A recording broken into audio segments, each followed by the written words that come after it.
Hey, everybody, and welcome back to the show. With me today is my good friend, Jack Hunter. He is a conservative journalist and co author of the book with Senator Rand Paul, The Tea Party Goes to Washington. Jack, thanks so much for coming on the show. Great to be with you, Brad. Been looking forward to it.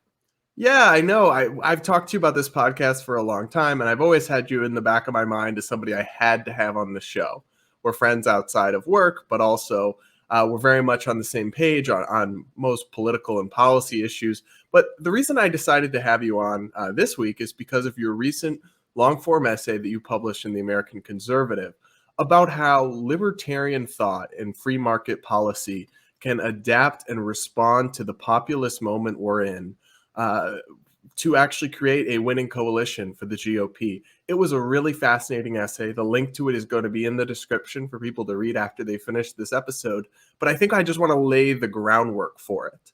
What is populism? Well, we should probably start there. I think a lot of our libertarian friends think that populism itself and liberty or free markets, libertarian populism, that libertarianism and populism are mutually exclusive. Populism is not an ideology. You know, I say in my piece that the most libertarian populist movement we've had in recent times was certainly the Tea Party about a decade ago. I mean, that was against government spending and the national debt. And that was indeed a populist movement. Nancy Pelosi tried to call it AstroTurf at the time, like it was made up or the Koch brothers had invented it or whatnot. But, you know, I always go back to like Howard Dean in 2004. That was a populist movement. What Bernie Sanders is doing in the Democratic Party today, his two presidential campaigns were populist movements. What Jesse Jackson did back in 1988 wasn't exactly what Donald Trump did in our own time, but it was a populist movement. It's called that as such. It was at the time and is still today remembered as such. There are all kinds of, the counterculture in the 60s was populist. I mean, we could go on and on and on with this. Right now, you know, a lot of people on the right, particularly libertarians, think populism is strictly, you know, anti-immigrant, anti-immigration, protectionist, you know, anti-free trade. That is a type of populism, and it is a type of populism you see throughout the globe in many places. But the idea that that's the only type of populism that can exist, I think, not only is unproductive and a bad way to think about it, is just simply not true. Yeah, I agree. I think it's a mistake to think. Just look at how many people went from supporting Bernie Sanders in 2016 in the primary, then switching to Trump.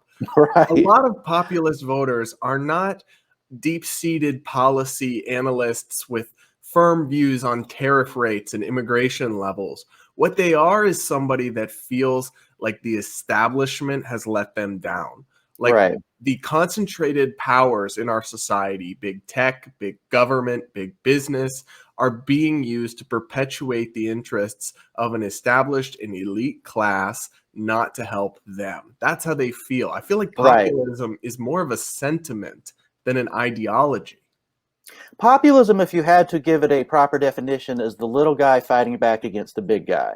Now, who the big guy is and who the little guy is, or how they feel, or what the framework of that is what we're actually talking about. In this moment, Donald Trump has successfully been able to take Americans who feel disenfranchised or cast out or just like, you know, the elites are working against them and speak directly to them. That's why he could say often terrible things or borderline racist things or things that probably just shouldn't be said. They didn't care about all that because they felt like this was the one guy that was telling them the truth. 75 million people voted for Donald Trump. So I'm saying in a moment where, you know, right-leaning libertarians like ourselves are seeing people like Josh Hawley sort of claim the populist Trump nationalist label and is pushing that and wants the levers of government to do things allegedly or ostensibly for right-wing purposes and to make government bigger and more powerful. And people like Tom Cotton are doing the same thing with Trump populism as we speak. He came out with a piece at CNN today talking about how America needs to put more people in jail. We have an under-incarceration problem. I'm saying, yeah, Trump talked about law and order, and Cotton wants to take it further, but, you know, maybe we should take that Trump legacy and go further in the other direction with the First Step Act and the fact that too many people are in jail for mandatory minimums, which is also part of what Trump did. Alice Johnson is free today because of Donald Trump, and she'll be the first to tell you that. Why don't we, and I know I'm jumping ahead a little bit, but all of this is connected. Why don't we as libertarians say Trump was right about that? There are too many people in jail. There are too many, in particular, black and brown people in jail who are hit with this disproportionately for nonviolent crimes that we as libertarians don't think should have been crimes in the first place. What people on the right, what Republicans are talking to those people particularly at a time when more Black Americans voted for Trump in the last election, and more Hispanics significantly did too. We should be capitalizing on this, and there are a few leaders that have, but I think we could do much more. Yeah, for sure. And one of the problems is that some libertarians, especially Washington, D.C. libertarians, they'll just say, oh, populism. I wish it would just go away. And they get drawn into this caricature of defending big corporations and kind of looking the other way on some of the worst elements of big government because they don't want to pick those battles or be associated with the wrong right-wing movements. And I think that's the problem, because right now, the only populist messages out there, or at least the loudest ones, are big government populist messages. You have the so-called democratic socialists on the left. You have the national conservatives and nationalists on the right who want to use big government for the people. But I actually think you can make a strong and comprehensive case for limited government and free markets in a populist way. The government is so often the one that's screwing over the little guy, don't you think? And I think you can do that in the way that Tim Carney argued back around 2013, post the 2012 election, when Mitt Romney lost and was seen as an elite. And Tim Carney of the Washington Examiner, who I borrow from in my piece, I build upon what he was saying back then. I think he was right then, he's right today.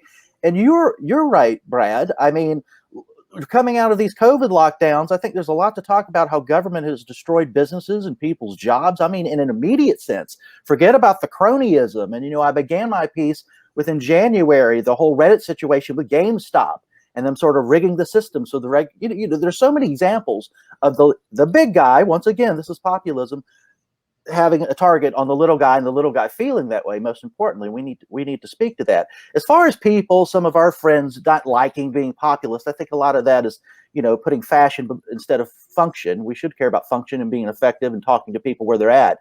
I have never understood pre-Trump, going all the way back to Ron Paul in 2008, when I became a libertarian, how we as libertarians are going to get any of the things we want. Think about what we want. We want to end the American empire. We want to bring the troops home.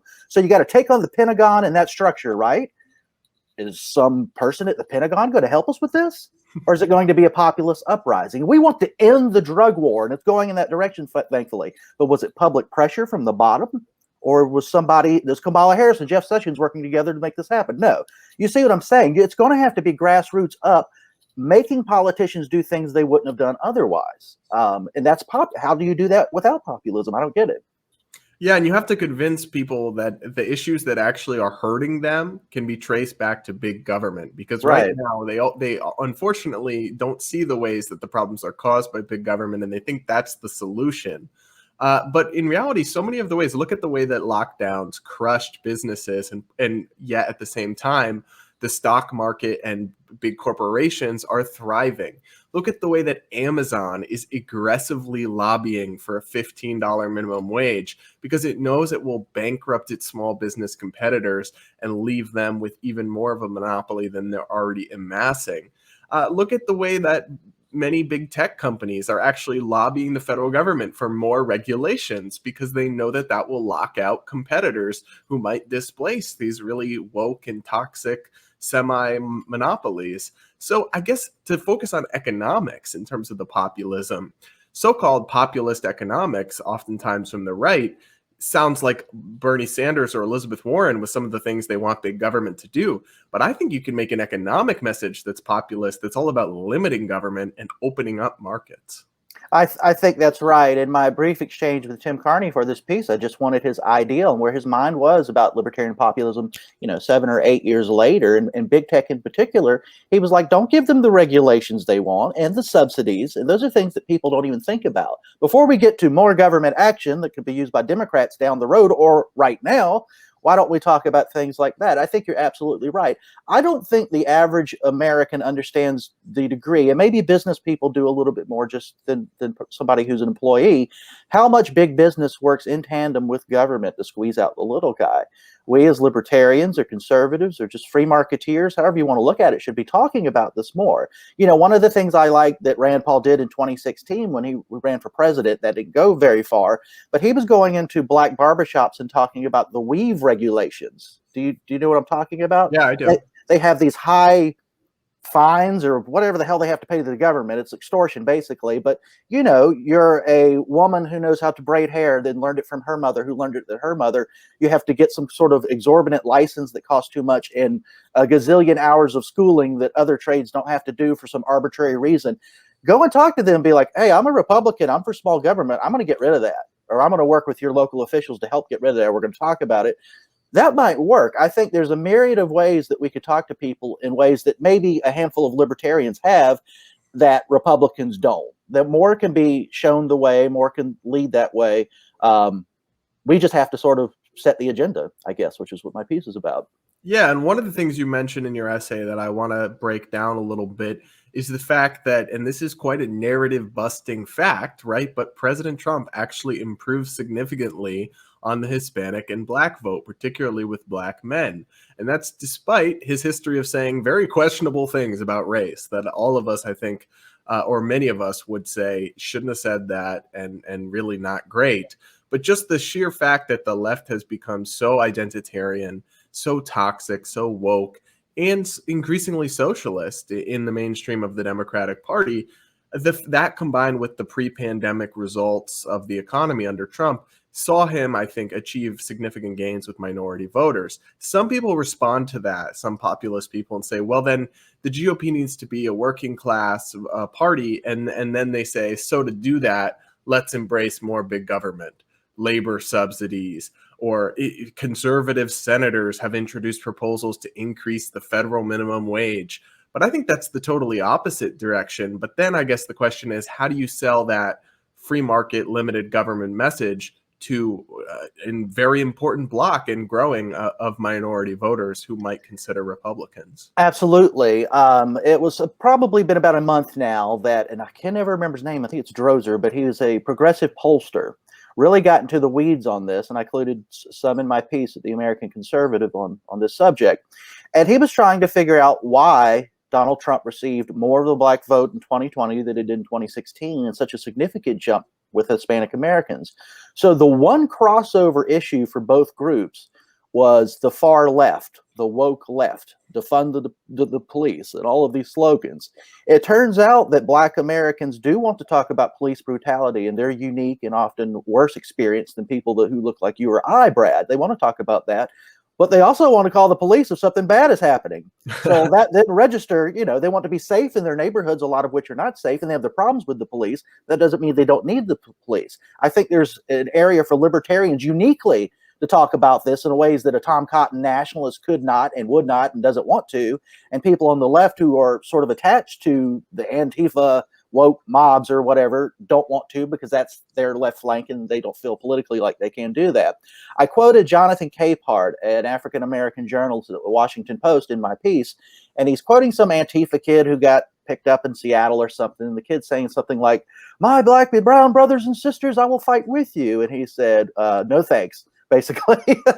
And I think there are a lot of Americans of color who feel that way. Now, that combined, let me say this last point. That pollster basically said that if in any election, most of them or a lot of them would have voted for Joe Biden, but the increased amounts came out later. They almost all went for Trump. And it was precisely things like this, that in any other scenario, they would have voted for Biden. But in this case, they were voting the way a white conservative would vote, or many white conservatives voted. That's significant, and we need to play on that. He also noted that things, especially with the Hispanic community, thrift, industry, hard work, what we think of as the American dream, that runs deep with both groups, but particularly Hispanics, newcomers, whether they're here legally or illegally, that registered with them, and they saw that in Trump more than what the Democrats were preaching. This is just old-fashioned Republican conservative values, right?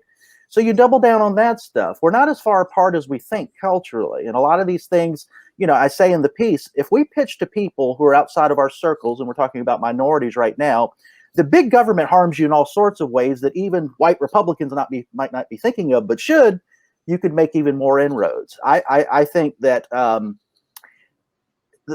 pollster also found that especially young black men want somebody who's defiant, who's anti-establishment, who's populist.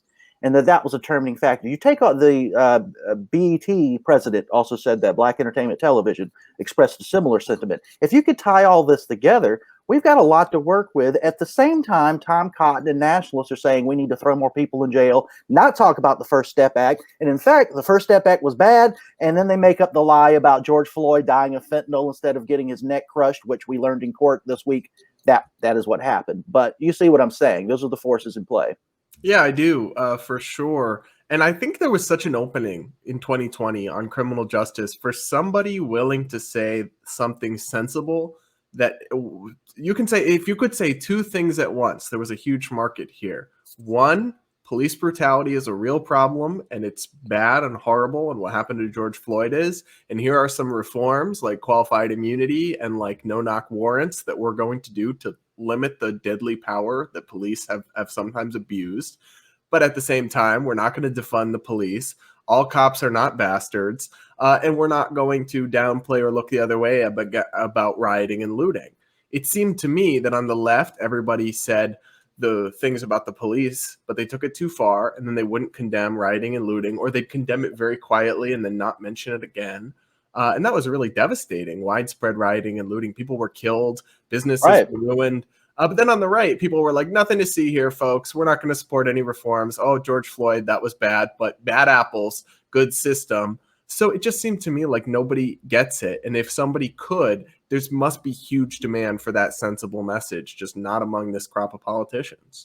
You're right. And it only takes a few leaders to sort of put that out there. One of the most heroic things, and I include this in my piece, that Tim Scott did in the midst of this conversation about police reform and police brutality is introduce a police reform bill that enough Republicans did not get behind. But, you know, the libertarians, Rand Paul and people like that were certainly talking about it. The president supported it, which is the biggest deal of all. Democrats filibustered it, though. Well, that's what I was getting at. So politics plays a role in all of this, and Democrats and the left can wag their finger all they want. But there was a lot of good stuff in that Tim Scott bill. It's never enough. The First Step Act needs to be a second, third, fourth step act. I think many of us would agree with that. But it was more than you were going to get elsewise.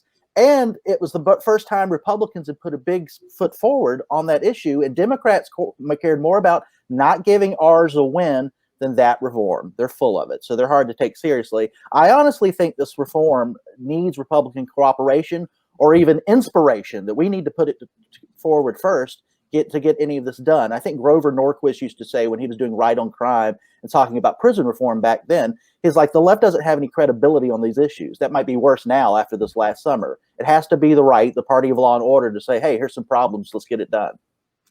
Yeah. And so I want to pick up on that in just a minute. But first, I want to introduce you guys to a message from one of our partners over at the We Are Libertarians podcast network.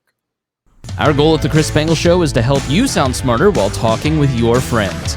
If you struggle to understand politics, we explain it from an independent libertarian perspective with all of the irreverence modern politics deserves. We toss out the screaming heads and put people before political parties and give context to the news to make you think. I'm the host. I'm a 15-year veteran of politics and media, and this show is published every Saturday. It's part of the We Are Libertarians network, and be sure to join Wall Plus for bonus podcasts, the complete archives, commercial-free shows, and more. Subscribe now at wearelibertarians.com. So, Jack, we were just talking about this, and I want to pivot slightly and go with the question of COVID-19 and 2020 and the last year. It seems to me that the people who think the future of the right is populist in a big government sense must have not been paying very good attention over the last year, right? Because the coronavirus was a series of government failures. The CDC and FDA blocking testing. They failed to shut down the border in time. They blocked private companies from tests. They ordered in some states that nursing homes accept COVID positive patients. They've done these harsh lockdowns with no basis in science and random and arbitrary. And now we're talking about COVID passports and tracking people. And so I just don't understand how anyone can look at the last year and come away with the message that what we need is more government. Well, we'll let those suggesting new government powers, we'll see how that pans out. But in the meantime, you're absolutely right, Brad. You know, people were talking about a libertarian moment in 2015. This might be the libertarian moment right now. You have things wide open in Texas with cases lower than ever, and then some of these lockdown states like Michigan and other places under heavy lockdown are having more cases go up than ever. So I think when you see a state that people like Joe Rogan move from California to, like Texas, because he wants to be more free, and you see people there now living pretty normally, the vaccine rollouts have gone wonderfully, and that's how you can live, and you can open your business and keep your job, versus how blue states have done it, or some of these Republicans who want to behave like blue state governors and politicians and members of Congress and offer new government solutions. Hello, Josh Hawley. We'll see what looks more attractive to more people. And look, I've told our libertarian friends this for years. So you get the question, how can we make more people libertarian? I say, you're asking the wrong question. How can you make people like things that we like, no matter what they call themselves? I don't care if they call themselves progressive or Republican or Democrat or conservative or alien or whatever they want to call themselves. That's the trick. And I think there's a lot of opportunities during these COVID times, post-COVID, hopefully soon. Yeah, but the one front where things have become enormously unlibertarian in the last year is the economy, whether it was government regulations, making people's livelihoods illegal, shutting down their businesses, multi-trillion-dollar spending bonanzas full of fraud and partisan incompetence and unrelated goodies and politician pet projects. I guess, though, I think with my perspective on economics and my analysis, right, there's going to be real costs and problems that emerge from all of this. But the question is, will people see? Will they connect the dots? And I guess that depends in part on the work that people like you and I and people bigger than us do.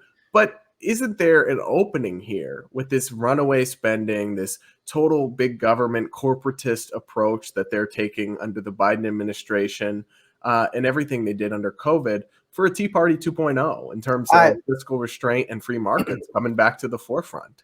I absolutely think there is, and it has to be organic. What you're saying, that you people like you and I and our friends who write need to connect the dots, that's our job. That's what they do. You should see this in this way. Here's how we can get where you want to be and away from the horrible place you've been. The reaction to this administration and many of the things they have done already and many of the things they are going to do, I think there are a lot of Americans that say, like, hey, you people on the right have been talking about this debt thing for a long time, but it doesn't really happen. How much more can they spend, Brad, before it actually does happen? Or something like Bitcoin, can't talk. Something like Bitcoin becomes more of an alternative currency than just something 10% of the population is invested in at the moment. You see what I'm getting at? And that's unforeseen. That's the kind of thing, just like this pandemic, that like nobody could have ever saw coming. But I think there could be some not only opportunities, but lessons learned. A lot of what Ron DeSantis is doing down in Florida, he's not a, down the checkbox line libertarian by any stretch of the imagination, but having the attitude like he did on 60 Minutes saying, or that was a segment that railroaded him, but in recent interviews saying the CDC said don't vaccinate seniors first. Guess what we did? Doing the opposite of what the authorities say and what the Biden administration was saying. People see that, they're like, yeah, that looks good to me. And he's doing it in the name of free markets and keeping businesses open. And I think that's a good example. Yeah, there is. And DeSantis has done, especially in keeping Florida open and defying a lot of the narratives and really achieving good results, despite them having the oldest population in the country outside of Maine, is impressive, though. But even in people like DeSantis, there's this strain of big government. He has, I think, proposed proposals that would punish tech companies that don't host the speech that he likes with government penalties. His order against vaccine passports, which is kind of a tricky issue, but his order actually extends not just to the government won't do this, which is what I support, but private businesses can't. Your small shop, or restaurant cannot require proof of vaccination. So I guess with someone like him and those issues, can they really be fully considered on board in terms of limited government and free markets? Well, yes and no. On the examples I cited, and I don't think there's anything wrong with picking your battles. Yes, he's a popular figure within the Republican Party. He's done a lot of things that we like. Now let's talk about the things we don't like, which you just brought up. We don't believe that you should be able to tell private businesses how to operate like that. How many of those private businesses don't like being told that they have to? I'm sure there are many businesses, people with different politics or just beliefs, who want a different set of rules, and they should be allowed to do that. How do you get DeSantis to not do things like that? I know the governor of Missouri said no to vaccine passports, but didn't order businesses to do anything. So you could see examples in other places. For one, Brad, I think a lot of this for leaders, governors like DeSantis, certainly for President Trump when he was still there, and I'm sure Joe Biden, who has lots of people around him running things and isn't clear himself about what's going on around him or in his orbit, I think it's the right people influencing them. I think if Ron DeSantis is talking a lot more to Josh Hawley than Rand Paul, he's going to start to govern a lot more like Josh Hawley than what Rand Paul might want.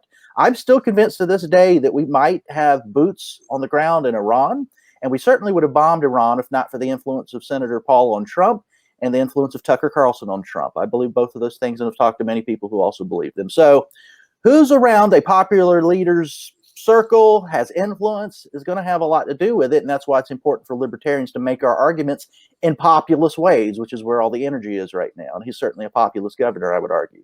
Yeah, and so to put our political prediction hat on, if we look at the upcoming midterms in 2022, and we look at even at the 2024 Republican presidential primary, who could you see, or what kind of a campaign could you see in terms of politicians coming on this liberty Republican, libertarian populist message and really resonating with the base and getting somewhere? Well, that's why I've been keeping an eye on DeSantis. Obviously, 3.5, 4 years is a long time. Anything can happen. I remember when Sarah Palin was a front runner at one time for the, like that happens. Rand Paul was a front runner. So we didn't think that, or he didn't necessarily think that, but people were saying he was that based on the political situation in 2013, 2014. He was on the cover of Time. As far as what we have to look forward to in 2022 and 2024, I think the Republicans are going to do well. As far as a figure for president, that's not clear. If Rand Paul ran again, I don't know that he wants to. He hasn't said that. Do you see him on some lists? That's one option. Will DeSantis be as popular by then, or some crazy scandal we don't know about happen? It seems to happen with too many people these days that we like. I do look at, and I've told you for a long time, that I think so much of what people believe has to be encapsulated by a leader, a figure. So if there's not one clear person, another Ron Paul or somebody like that, or including his son, and there might be, I think the addition of Nancy Mace to Congress, who's had a fairly high profile for a freshman member so far, is wonderful. Here's this relatively young liberty Republican that not only a lot of libertarians and Republicans already like, but a lot of our female libertarian friends have for the first time at that level. And I really like that. I'm talking about in Congress. You've got Thomas Massey, who's always there and I think has a lot of political talent. Peter Meyer, who knew that the successor for Justin Amash was going to be pretty libertarian on a lot of things. You had him on a show. I think that's one of the best interviews I've heard with the congressman. So there are a number of figures out there like that. Does DeSantis become more libertarian over time as he reacts to the Biden administration and talks to the right people? Does he become more like Josh Hawley? I think a lot of the stuff that Josh Hawley and that camp want to do is pretty optimistic and is going to look a lot like some of the stuff Biden wants to do, which is going to be easy to talk a lot of Republicans out of. It's like, do you want Biden-like? Do you want Democrat-like or light? So, I mean, look at that $10 minimum wage proposal from Mitt Romney and was that Rubio or that was Hawley, wasn't it? Yeah, I think it was Cotton. You didn't see Republicans or talk radio or Fox News or right-wing podcasts like, oh my God, this is great. We absolutely have to do this. It kind of got a mixed reaction, right? So yeah. How many times are we going to see that? The big test right now is big tech and what will we do? And it's problematic for libertarians because the censorship is a problem. But at the same time, do we want to hand those new powers over to people we don't agree with, which is what would happen right now because Republicans aren't in the majority. So it's difficult. We could do a whole podcast on big tech because I've grown increasingly troubled by the situation, but I don't like the kind of populist proposal like revoke 230 or section 230 and that kind of thing. We'll have to have another conversation about that soon because we got to do something. I just don't know what it is yet. There's very clearly a problem with the tech sector and with social media censorship and kind of corporate shill libertarians who pretend otherwise aren't actually doing liberty any favors, in my view. But sure. Just to kind of end on a high note, I will say this. I didn't want Biden to win, to be elected president, but I knew, and it has proven true, that if he was, all of a sudden there would be much more demand for my services in terms of free market economic commentary. And all of a sudden, since he's been elected, I've been on Fox and Friends and Fox Business, and I've had big op-eds land. And it's just like the truth of it is, I wish they cared all the time. But when there is a Democratic president, conservative media, conservative consumers, Republican politicians, they tend to become more fiscally conservative and more concerned with free market values and all that. So I guess at least in the short term on that front, things are looking up. Jack, now for the most important part of the show. I know that you listen to the show and you've heard all the crazy food takes, so I'm curious for what you have stored up for us. What is your most controversial food opinion? Well, I can't ignore anybody who knows me. And Brad, we've known each other for a while. I don't know if you even know this, but people who've known me for a long time know this isn't a food I like, but it's a food I absolutely detest: onions. Now, that's not unusual. A lot of people don't like onions, but let me explain to you the degree to which I don't like onions. And there is such a thing as negligible onions, like in tomato sauce. You don't know they're there. You don't really taste onion. You can't crunch into them. That's the big one with me. A number of years ago, you know, the crappy little McDonald's single cheeseburgers? Mm-hmm. Anytime I get them, which is infrequently, no onions, right? Because those gross little diced things they put on them. There was one left on it. I didn't eat those burgers again for about 3 years because I associated McDonald's cheeseburgers plain with that's going to taste like an onion. I would literally rather bend over and bite the ground and whatever dirt is there than eat a significant sized onion. So I hate them that much. If there needs to be a federal law, Josh Hawley and I are going to work on this federal ban on onions. We'll get that done. that is an interesting one and quite an impassioned food take. So Jack, my friend, thanks so much for coming on the show. Everybody, you can read his piece, check out his social medias in the episode description below. Thanks, Brad.